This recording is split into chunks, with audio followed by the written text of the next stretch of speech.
Olá, professor César Ferraz, seu professor de História, segunda parte da aula de monarquias nacionais, França e Inglaterra, onde nós vamos ver também Guerra dos 100 Anos e Guerra das Duas Rosas, ok?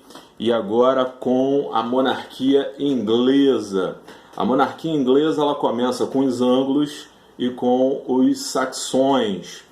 Eles invadem a Bretanha, ou seja, a Inglaterra, durante o final do Império Romano, durante a crise do Império Romano. E aí eles vão se misturar, os anglos, os saxões, os romanos, e formar um povo único, ok? E dentro da Bretanha, ou seja, a Inglaterra, eles formam a heptarquia saxônica, né? 7 reinos: Sussex, Wessex, Essex, Kent, Mércia, Anglia Oriental e Nortúmbria, e assim governam durante alguns séculos, ok? E aí a gente vai ver um problema que começa a atacar a Inglaterra vindo do norte, os vikings, né? Piratas que saqueavam, atacavam e matavam tudo que podiam.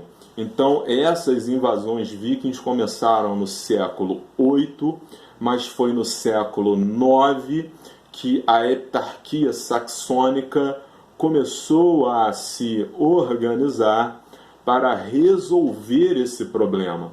Então, esses 7 reinos se reuniram sob o comando de Egbert de Wessex para lutar contra as invasões vikings. Então, a heptarquia saxônica, lutando contra as invasões vikings, acabou enfraquecida e foi, por fim, dominada por um outro elemento, um outro conquistador vindo do norte, Guilherme o Conquistador, ou Guilherme o Normando, né?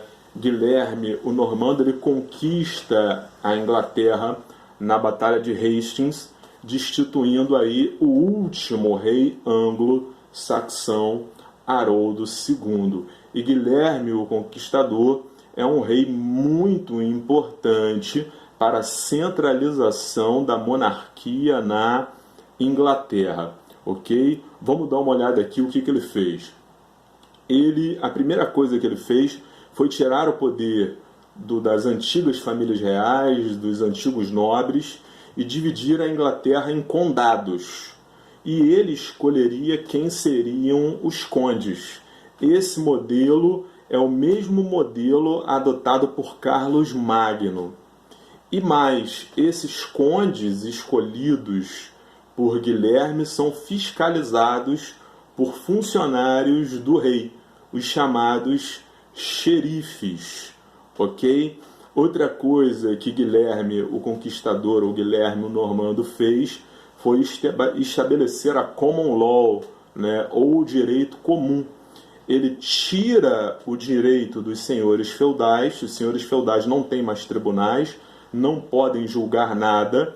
Agora, quem julga é a justiça real, a justiça nacional. Isso dá um poder muito grande para o rei e retira um poder muito grande da mão dos senhores feudais, ok? E aí a gente vê a mudança na monarquia da Inglaterra, né? A gente tem aí o rei Henrique II, da dinastia Plantageneta, é uma nova família real, e Henrique II sai da Inglaterra e vai para a França conquistar territórios ao norte e ao extremo oeste da França, e é bem sucedido nisso, ok? Ingleses dominando territórios na França. Outra coisa que ele faz é criar um exército nacional.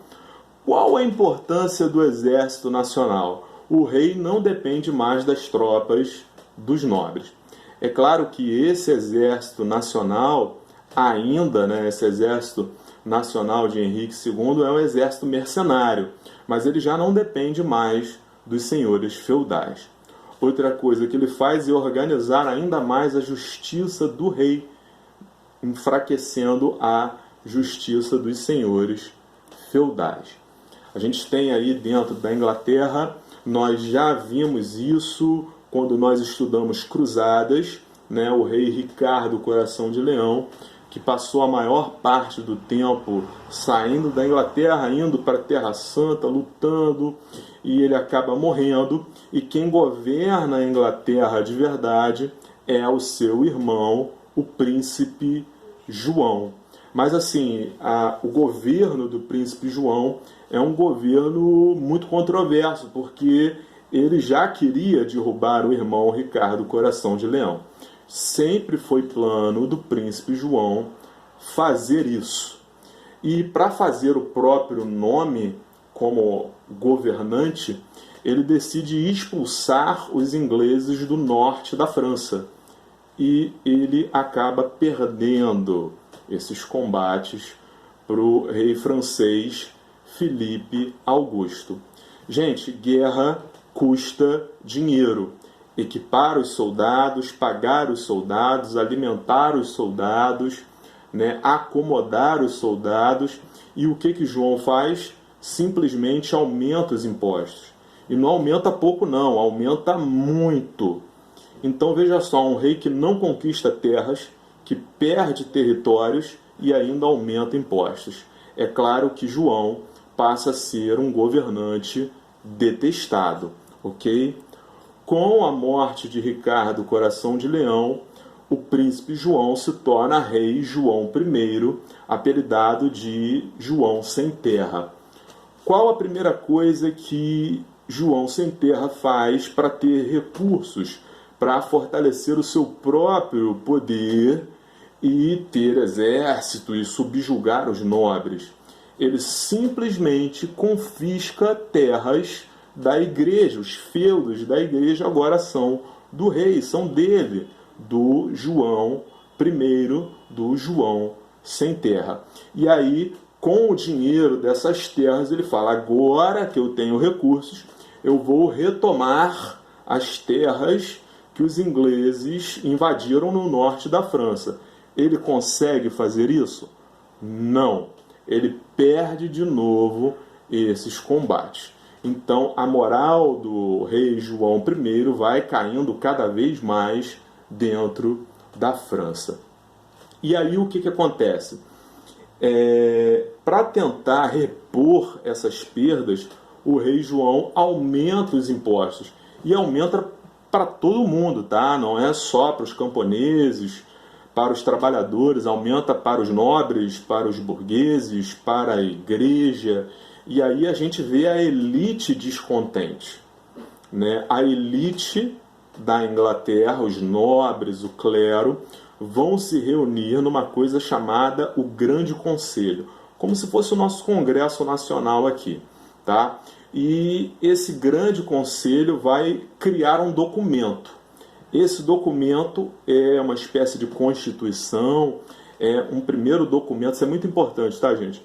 É um primeiro documento no mundo que limita o poder total do rei.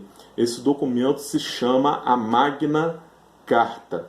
Então, esse grande conselho, a elite da Inglaterra, cria um documento chamado a Magna Carta, que limita o poder do rei. O que tem na Magna Carta? Então, para o rei aprovar mais impostos ou aumentar impostos, tem que consultar o grande conselho, tem que consultar a elite, né? Para prender, não basta simplesmente o rei prender alguém que ele não gosta, tem que haver um julgamento, e a pessoa tem que ser julgada pelos seus iguais.